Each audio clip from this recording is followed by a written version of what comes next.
Creating torque on your bow in your shot process is the #1 accuracy killer.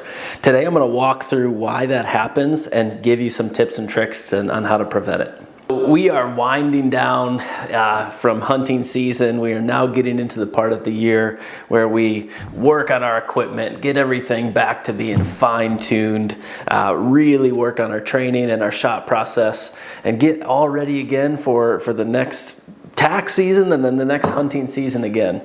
So really excited to get into this. I was messing around in the shop this morning and I was thinking about just some of the things that I want to focus on this year as a part of my shot process. And I'll tell you, one of the things that is so sneaky in archery is torque, and how torque can be introduced into your bow during the shot process, and how much of an incredible impact it has on accuracy and consistency. If you can get to the point where you are not introducing torque into your process and into your setup, you are going to be at a point where you're shooting very, very accurately. All of the things that we talk about with form and stance and repeatability, it all comes down to creating the same shot process and the same position of the bow every time and not allowing that to vary, right? And if you can do that, whatever that looks like, you can be incredibly accurate. The bow itself is going to shoot the same hole every time, right? Now, there's a million things we could talk about, and there's so many different steps to creating a situation where during your shot process you are getting that repeatability. But to me, much of this leads right back to preventing torque altogether, ensuring that your bow, when it is at full draw, is in line in the same way every shot. So I'm going to show you an example of why it's so easy to create torque in your system, and then I'll talk about some of the key ways that you can prevent it and some things you can think about and work towards as you're working on practicing getting rid of this stuff. So let's come over here to the press, and I want to show you something here. I am going to put this on the draw board here in a second and draw this back, but first and foremost, we want to ensure that this is being drawn in a perfectly straight line. We're not putting undue torque or pressure on either side of these cams. And that when we're in our holding position and when we're releasing, we're doing that in a way that prevents any torque. Any torque, any side-to-side difference from shot to shot is going to have an incredible impact on your accuracy, right? If you just imagine taking the back of your arrow and starting that arrow, a ½ inch to the left or a ½ inch to the right each time, the whole trajectory of that arrow changes because of that little difference. Now, what's hard to tell when a bow is at rest like this and before you draw is how easy it is to put torque into the system. This is why your grip and your face pressure and all of these little things are so important. But I'm going to show you that. So in this bow right now, this is relatively stiff, right? The strings are tight, we are under tension, the cable is tight. If we look at torque from the perspective of something that moves this string to a different position laterally or side to side during each shot, then in that case, it's not super easy to do when the bow's at rest. And so you might think, oh, my face pressure is fine, right? Look at how stiff this thing is, it's not gonna move. Or, oh, my grip is gonna be okay, right? I'm not gonna be able to make a big difference on the string. However, when this system is at full draw and you have these cams completely deployed, this becomes incredibly easy to move. And because of that, minor adjustments that we make on grip, on pressure, on hand position and form are going to make a huge difference on accuracy and ultimately the torque that's induced into the system. So that said, let me draw this back, and I just want to show you here. I'm just going to put this in the board.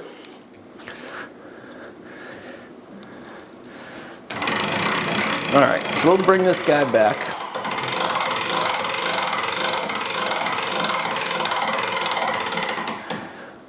All right, so this bow is now at full draw. And what I showed you before, that string was tight, but now I want you to watch this. If I touch this string now, this whole thing is wobbly, loosey-goosey. It is so easy since the tension has now been transferred, right? And we are in this full draw position. I can just barely move this string and I can impact this, you know, an inch or more right to left without even trying. Now, there's different areas that torque can be introduced into your shot, but the point here is it's hard to tell how much of a difference the tiny little details in your shot process make until you understand that when the bull is at full draw, it's very, very easy to manipulate. And again, if we're talking about creating a repeatable shot process where that string, that arrow, and ultimately that release is in the exact same position every time, because that's how you're going to build accuracy. If we talk about it from that perspective, it starts to make sense why the little differences in all of the components of your process can make such a big accuracy change. Now, while we're at full draw here, another quick thing I want to talk about. How do you check for torque? How do you know that you are torquing your bow? Now, ultimately, a quick way to understand that with a tuned bow is by looking up at your cams, right? So when you're in the full draw position, it is pretty easy to take a look up the string and see where your string goes into your cam.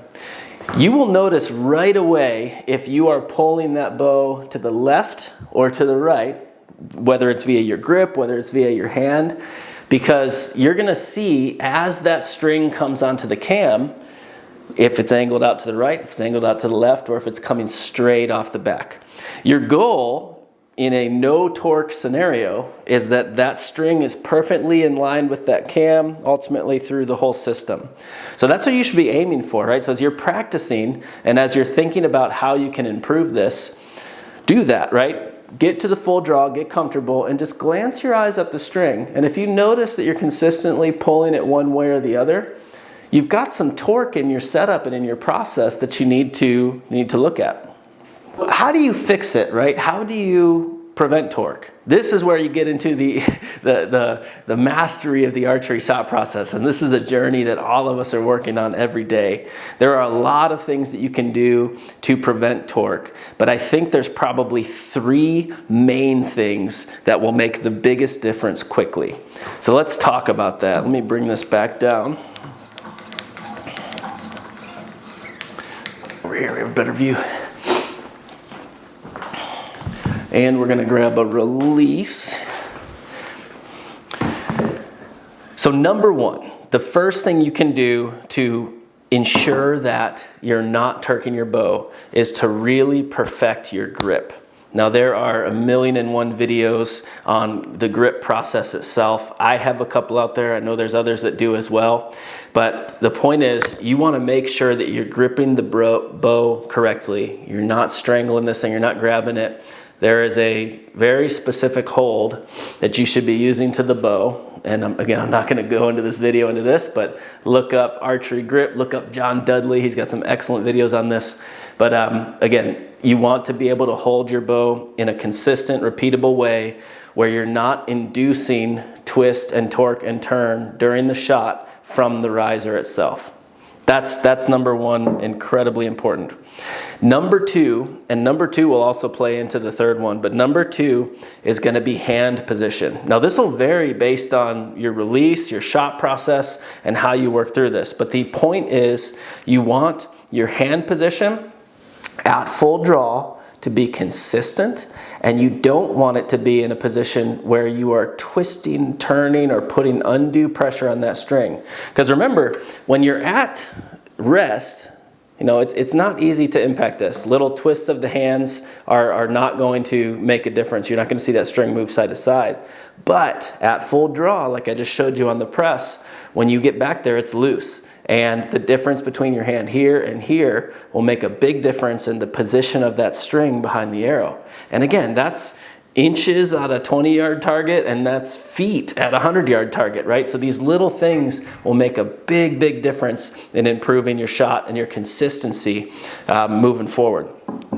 So number 1, grip. Number 2, hand position. Number 3 is going to be face pressure, and this one's the most obvious, but it's hard to show people. A lot of people don't realize that they're doing it. When you are drawing the bow back, if you are at full draw and you can see that string, pressed into your lip, pressed into your mouth, right? You're creating a scenario where you're making it harder to be repeatable. You're putting torque into the system right there because you're pushing against the string. But can you repeat that? Now, there are some world-class shooters that can. You see some of these pro-level guys that they've got the string kind of smashed into their cheek and coming up in their nose. And again, they're doing it exactly the same way every time, and it's working for them. But if you were going to start from scratch and you're going to build a process for yourself, the easiest path to consistency is eliminating face pressure and ensuring that you're not moving that string around with the side of your face. So to do that, you've got your grip. You are making your draw in the same hand position that you've built and gotten comfortable with. And when you come in to set your anchors, just barely tapping that string, right? You should just feel it touching wherever your anchor point is on your face, just barely on your nose if you're using your nose as an anchor point, but just keep it light and really focus on keeping it as light touch as possible.